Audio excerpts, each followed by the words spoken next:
Hi friends, তো দেখতে পাচ্ছ আমি আজকে দুপুরে রান্না করব গ্রামের ভাষায় যাকে বলে কুঁদরি। তো আমি কুঁদরির ঝাঁকে চলে এসেছি। তো তোমরা দেখো এগুলো লম্বা লম্বা, একে বলে কুঁদরি। তো আজকে বানাবো আমি ভাজা। তো দেখো আমি অনেকটাই তুলেছি, তারপর বৃষ্টি সারাদিনই বৃষ্টি হচ্ছে। তো ঝাঁকে দেখো বৃষ্টি, তো পাতাগুলো সব ভিজে আছে। তো এটা আমি লম্বা লম্বা করে কাটবো, কাটার পর ধুয়ে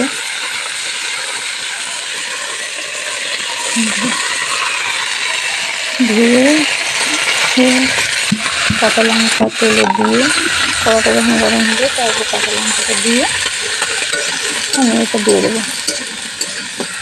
তো এটা দেওয়ার পর ভালো করে নাড়াচাড়া করার পর একটু যখন ভাজা ভাজা ভাগ হবে, এটা আমি দেবো লবণ আর হলুদ। এটা একদম নিরামিষ।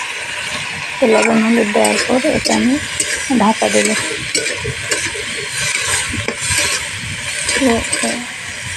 ঢাকা 2 থেকে 3 বার দেবো। দেওয়ার পর আমি এটা তুলে নেবো। তো দেখো তোমরা যে ভাজাটা হচ্ছে কীরকমভাবে। তো ভাজাটা প্রায় হয়ে এসছে। তো তোমরা ওটাকে কী বলো জানি না, তো আমাদের গ্রামের ভাষাটা কুঁদরি বলে। প্লিজ যারা যে যেখান থেকে দেখছো ভিডিওটা, তো প্লিজ সবাই সবার পাশে থেকো আর সবাই সবাইকে সাপোর্ট করো। এভাবে পাশে থাকলে আরও অনেক রকম ভিডিও রান্নার দিতে পারবো, মনে আনন্দ থাকবে।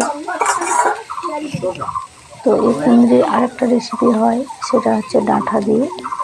তো এরপরে ভিডিওতে আমি এটা দেওয়ার চেষ্টা করবো। তোমরা যদি দেখো সবাই পাশে থাকো। তো একটু ভালো লাগবে।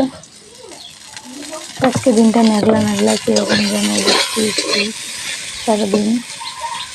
তো দুপুরের মেনুতে আজকে আমি এটাই করেছি, কুঁদরির ভাজা। তো আরও আছে ডাল, তো আমি এসব করিনি। ভিডিও